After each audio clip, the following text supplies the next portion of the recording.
ಚಿಂದಿ ಉಡಾಯಿಸೋ ಖಾರ ಬಣ್ಣ ರುಚಿಯನ್ನು ನೀಡುತ್ತದೆ. ಮೆಣಸಿನ ಪುಡಿ ಚಿಂದಿ ಉಡಾಯಿಸೋ ಖಾರ ಬಣ್ಣ ರುಚಿ. TV9 ನಲ್ಲಿ ಬುರುಡೆ ಗ್ಯಾಂಗ್ನ ಅತಿ ದೊಡ್ಡ ಸುದ್ದಿಯನ್ನ ನಿಮ್ಮೆದುರಿಗಿಡ್ತಾ ಇದ್ವಿ. ಏನ್ ನಡೀತು ಹಾಗಿದ್ರೆ? ಈ ಬುರುಡೆ ಗ್ಯಾಂಗ್ ಮಾಡಿದಂಥದ್ದೇನು, ಯಾವ ರೀತಿ ಪ್ಲಾನಿಂಗ್ ಆಗಿತ್ತು? ಧರ್ಮಸ್ಥಳ ಟು ದೆಹಲಿ ಈ ಬುರುಡೆ ಪ್ಲಾನ್ ಹೇಗಿತ್ತು ಹಾಗಿದ್ರೆ? ಈ ಬುರುಡೆ ಸೂತ್ರಧಾರಿಯ ಎಕ್ಸ್ಕ್ಲೂಸಿವ್ ಮಾಹಿತಿಯನ್ನು ನಿಮ್ಮೆದುರಿಗಿಡ್ತಾ ಇದ್ದೀವಿ. ಅದರಲ್ಲೂ ಮಾಸ್ಕ್ ಮ್ಯಾನ್ ಮತ್ತು ಬುರುಡೆ ಕತೆ ಇದೆಯಲ್ಲ, ಭಾರಿ ರೋಚಕ. TV9 ಬಿಚ್ಚಿಡ್ತಾ ಇದೆ ಚಿನ್ನಯ್ಯ ಗ್ಯಾಂಗ್ನ ಮುಖವಾಡ. ಈ ಬುರುಡೆ ಬಿಡೋ ಮುನ್ನ ಚಿನ್ನಯ್ಯ ಗ್ಯಾಂಗ್ ಯಾವ ರೀತಿ ಪ್ಲಾನ್ ಮಾಡ್ತು ಹಾಗಿದ್ರೆ? ಈ ಇಲ್ಲಿಂದ ದೆಹಲಿವರೆಗಿನ ಪ್ಲಾನಿಂಗ್ ಏನಂತದ್ದು? ದೆಹಲಿಗೆ ತಲೆ ಬುರುಡೆಯನ್ನ ಕೊಂಡೊಯ್ದಿದ್ದ ಈ ಗ್ಯಾಂಗ್. ಬುರುಡೆ ಧರ್ಮಸ್ಥಳಕ್ಕಷ್ಟೇ ಅಲ್ಲ, ದೆಹಲಿಗೂ ಹೋಗಿದೆ. ಚೆನ್ನೈನ ಸಮೇತ ಬುರುಡೆ ತೆಗೆದುಕೊಂಡು ಹೋಗಿದ್ದಾರೆ. ಚೆನ್ನೈಯನ್ನ ಕರ್ಕೊಂಡು ರಸ್ತೆ ಮಾರ್ಗದಲ್ಲಿ ಪ್ರಯಾಣ ಮಾಡಿ ದೆಹಲಿಯಲ್ಲಿ ಪ್ರತಿಷ್ಠಿತ ವ್ಯಕ್ತಿಯನ್ನ ಭೇಟಿಯಾಗಿದೆ ಈ ಟೀಮ್. ಬುರುಡೆ ಸಮೇತ ಇಡೀ ಪ್ರಕರಣದ ಕತೆ ಹೇಳಿತ್ತು ಈ ತಂಡ. ಪ್ರತಿಷ್ಠಿತ ವ್ಯಕ್ತಿಯನ್ನ ಭೇಟಿಯಾಗಿ ಈ ಬುರುಡೆ ಷಡ್ಯಂತ್ರ ಹೆಣಲಾಯ್ತ. ಸೂತ್ರಧಾರಿ ಮತ್ತು ಈ ಪ್ರಕರಣದ ಪಾತ್ರಧಾರಿ ಇವರೆಲ್ಲರ ಬೆನ್ನು ಬಿದ್ದಿದೆ SIT. ಈಗ ಈ ಮಾಸ್ಕ್ ಮ್ಯಾನ್ನ ಮಾಸ್ಕ್ ಕಳಚ್ತಾ ಇದ್ದಂತೆ ಈ ಬುರುಡೆ ರಹಸ್ಯದ ಒಂದೊಂದು ಮಾಹಿತಿಗಳು ಹೊರಬರ್ತಾ ಇದೆ. ಯಾವ ರೀತಿ ಈ ಗ್ಯಾಂಗ್ ಪ್ಲಾನಿಂಗ್ ಮಾಡಿತ್ತು? ದೆಹಲಿಗೆ ತಲೆ ಬುರುಡೆಯನ್ನ ಕೊಂಡೊಯ್ದಿರುತ್ತೆ ಈ ಗ್ಯಾಂಗ್. ಈ ಆರೋಪಿ ಚಿನ್ನಯ್ಯನ ಸಮೇತ ಬುರುಡೆಯನ್ನು ತೆಗೆದುಕೊಂಡು ಹೋಗಿರ್ತಾರೆ. ಅಲ್ಲಿ ದೆಹಲಿಯಲ್ಲಿ ಪ್ರತಿಷ್ಠಿತ ವ್ಯಕ್ತಿಯನ್ನ ಭೇಟಿಯಾಗುತ್ತೆ ಈ ತಂಡ. ಬುರುಡೆ ಸಮೇತ ಇಡೀ ಪ್ರಕರಣದ ಕತೆ ಹೇಳ್ತಾರೆ, ಷಡ್ಯಂತ್ರ ಹೆಣಿತಾರೆ. ಈಗ ಈ ಪ್ರಕರಣಕ್ಕೆ ಸಂಬಂಧಪಟ್ಟಂತೆ ಇದರ ಸೂತ್ರಧಾರಿ ಯಾರು, ಜೊತೆಗಿರುವ ಪಾತ್ರಧಾರಿಗಳು ಯಾವ ರೀತಿ ಪ್ಲಾನಿಂಗ್ ಮಾಡಿದ್ರು, ಆ ಬಗ್ಗೆ ಈಗ SIT ಜಾಲಾಡ್ತಾ ಇದೆ. ಈ ಬಗ್ಗೆ ಇನ್ನಷ್ಟು ಡೀಟೇಲ್ಸ್ ಕೊಡ್ತಾ ಹೋಗ್ತಾರೆ ನಮ್ಮ ಪ್ರತಿನಿಧಿ ಪೃಥ್ವಿ ಈಗ ಸಂಪರ್ಕದಲ್ಲಿದ್ದಾರೆ. ಪೃಥ್ವಿ, ಈ ಬುರುಡೆ ರಹಸ್ಯ ಬಗೆದಷ್ಟು ಹೊಸ ಹೊಸ ವಿಚಾರಗಳು ಬೆಳಕಿಗೆ ಬರ್ತಾ ಇರುವಂತದ್ದು. ಎಲ್ಲಿ ಧರ್ಮಸ್ಥಳ, ಎಲ್ಲಿಯ ದೆಹಲಿ? ಈ ಗ್ಯಾಂಗ್ ದೆಹಲಿಗೆ ಹೋಗಿದ್ಯಾಕೆ?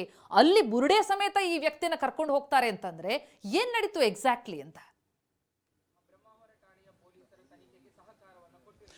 ಪ್ರತಿಮಾ, ಸದ್ಯಕ್ಕೆ ಏನು ಈ ಒಂದು ಬುರುಡೆ ಆರಂಭಿಕ ಹಂತದಲ್ಲಿ ತರ್ತಾರೆ, ಅದನ್ನು ನ್ಯಾಯಾಲಯಕ್ಕೆ ಹಾಜರುಪಡಿಸ್ತಾರೆ. ಆ ಒಂದು ಬುರುಡೆಯನ್ನ ತಂದಿದ್ದು ಯಾರು ಅಂತ ಹೇಳಿ SIT ತನಿಖೆಯನ್ನ ಮಾಡುವಂತ ಸಂದರ್ಭದಲ್ಲಿ ಇಂತಹ ಶಾಕಿಂಗ್ ವಿಚಾರಗಳು ಈ ವಿಚಾರಣೆ ವೇಳೆ ಬೆಳಕಿಗೆ ಬರ್ತಾ ಇದೆ. ಯಾಕೆಂತ ಹೇಳಿದ್ರೆ ಈ ಒಂದು ಬುರುಡೆಯನ್ನ ತಂದಿದ್ದು ತಾನಲ್ಲ ಅಂತ ಹೇಳಿ ಆರಂಭಿಕ ಹಂತದಲ್ಲಿ ಈ ಒಂದು ಚಿನ್ನಯ್ಯ ಅಲಿಯಾಸ್ ಮಾಸ್ಕ್ ಮ್ಯಾನ್ ಏನಿದ್ದಾನೆ ಈತ SIT ಮುಂದೆ ಹೇಳಿದ್ದ. ಹಾಗಾದ್ರೆ ಬುರುಡೆ ತಂದಿದ್ದು ಯಾರು ಅಂತ ಕೇಳಿದಂತ ಸಂದರ್ಭದಲ್ಲಿ ಆತ ಒಂದು ಹೆಸರನ್ನ ಹೇಳಿದ್ದ. ಅವರು ಬುರುಡೆಯನ್ನ ತಂದುಕೊಟ್ಟಿದ್ದು ನಾನು ನೂರಾರು ಹೆಣಗಳನ್ನು ಹೂತಾಕಿದ್ ನಿಜ, ಆದರೆ ಆ ಒಂದು ಬುರುಡೆಯನ್ನ ನಾನು ತಂದಿಲ್ಲ ಅನ್ನೋ ಮಾಹಿತಿಯನ್ನ SIT ಮುಂದೆ ಬಿಚ್ಚಿಟ್ಟಿದ್ದ. ಆ ಸಂದರ್ಭದಲ್ಲಿ ಹೆಚ್ಚಿನ ವಿಚಾರಣೆಯನ್ನ ಮಾಡುವಂತಹ ಸಂದರ್ಭದಲ್ಲಿ ಅಲ್ಲಿ ಕೆಲವೊಂದು ಶಾಕಿಂಗ್ ವಿಚಾರಗಳು, ಸ್ಫೋಟಕ ಮಾಹಿತಿ ಹೊರಬಿದ್ದಿರುವಂತದ್ದು. ಆ ಬುರುಡೆ ಏನು ತಂದಿದ್ದ ಆತ ತಂದಿದ್ದಲ್ಲ, ಅದು ಬೇರೆಯವರು ತಂದು ಕೊಟ್ಟಿದ್ದಂತ ಬುರುಡೆ. ಅದ್ರ ಜೊತೆಗೆ ಒಂದು ವಿಡಿಯೋನು ಕೂಡ ಮಾಡ್ಕೊಂಡು ಬಂದು ಕೊಟ್ಟಿದ್ರು. ಸೊ ಆ ಒಂದು ಬುರುಡೆಯನ್ನ ಇಟ್ಕೊಂಡು ನ್ಯಾಯಾಲಯಕ್ಕೆ ಹಾಜರುಪಡಿಸಿದ್ರು.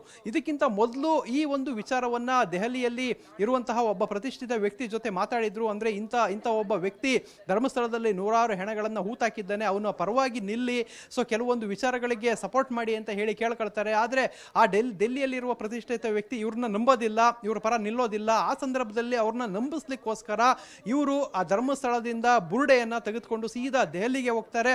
ದೆಹಲಿಯಲ್ಲಿ ಹೋಗಿ ಅವರ ಕಚೇರಿಯಲ್ಲಿ ಆ ಬುರುಡೆಯನ್ನ ಇಡ್ತಾರೆ.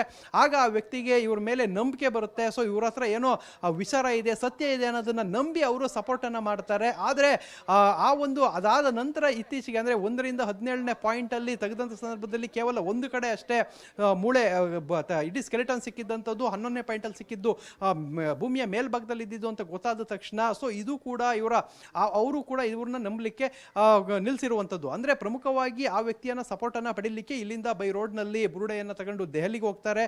ದೆಹಲಿಯಲ್ಲಿ ಅದನ್ನ ಇಟ್ಟು ಕೆಲವೊಂದು ಕಥೆಗಳನ್ನ ಹೇಳ್ತಾರೆ. ಅಂದ್ರೆ ಈತ ಸಾಕಷ್ಟು ನೂರಾರು ಶವಗಳನ್ನ ಹೂತಾಕಿದ್ದಾನೆ, ಈಗ ಯಾವ ರೀತಿ ಬುರುಡೆಯನ್ನ ತಗೊಂಡು ಬಂದಿದ್ದಾನೆ ಅದೇ ರೀತಿ ತನಿಖೆಯ ಹಂತದಲ್ಲೂ ಕೂಡ ತಗೊಂಡು ಬರ್ತಾನೆ. ಸೊ ಆದ್ರಿಂದ ನೀವು ಸಪೋರ್ಟ್ ಮಾಡಲೇಬೇಕು ಅಂತ ಅವ್ರನ್ನ ಕನ್ವಿನ್ಸ್ ಮಾಡ್ತಾರೆ, ಅವರ ಸಪೋರ್ಟ್ ಅನ್ನ ತೆಗೆದುಕೊಳ್ತಾರೆ. ಅದಾದ ಬಳಿಕ ನಡೆಯುವಂಥದ್ದೇ ಪೊಲೀಸ್ ಅಂದ್ರೆ SPಗೆ ಮತ್ತೆ ಧರ್ಮಸ್ಥಳ ಪೊಲೀಸ್ ಠಾಣೆಗೆ ದೂರನ್ನ ನೀಡುವಂಥದ್ದು. ಅದಾದ ಬಳಿಕ ಏನು ನ್ಯಾಯಾಲಯಕ್ಕೆ ಆ ಒಂದು ಬುರುಡೆ ಮತ್ತೆ ಮೂಳೆಗಳನ್ನ ಹಾಜರುಪಡಿಸ್ತಾರೆ. ಸರ್ಕಾರ SITಯನ್ನ ರಚನೆ ಮಾಡುತ್ತೆ, SIT ಉತ್ಖನನವನ್ನ ಮಾಡುತ್ತೆ. ಉತ್ಖನನ ಮಾಡಿ 1ರಿಂದ 17ನೇ ಪಾಯಿಂಟ್ ವರೆಗೂ ಆಗದಂತ ಸಂದರ್ಭದಲ್ಲಿ ಆಗ ಬಯಲಾಗುವಂಥದ್ದು ಇರುವಂತದ್ದು ಈ ಒಂದು ಕಟ್ಟುಕತೆ ಬುರುಡೆ ಅಂತ ಹೇಳಿ. ಸೊ ಇಲ್ಲಿ ಪ್ರಮುಖವಾಗಿ ಏನಂತ ಹೇಳಬೇಕು ಅಂತ ಹೇಳಿದ್ರೆ, ಇವರು ಇದನ್ನೆಲ್ಲ ಮಾಡ್ಲಿಕ್ಕೋಸ್ಕರ ಎಷ್ಟು ಪ್ರಯತ್ನ ಪಟ್ಟಿದ್ದಾರೆ ಅನ್ನೋದು ಈಗ ವಿಚಾರಣೆ ವೇಳೆ ಆತ ಬಾಯ್ಬಿಡ್ತಾ ಇರುವಂತದ್ದು. ಅಂದ್ರೆ ಆ ಒಂದು ಬುರುಡೆಯನ್ನ ಇಲ್ಲಿಂದ, ಅಂದ್ರೆ ಸಾಮಾನ್ಯವಾಗಿ ಆ ಒಂದು ಬುರುಡೆಯನ್ನ ಈ ರೀತಿ ತೆಗೆದು ಅಂದ್ರೆ ಭೂಮಿಯಿಂದ ಹೊರಗೆ ತೆಗೆಯೋದಂತದೇ ಅಫೆನ್ಸ್.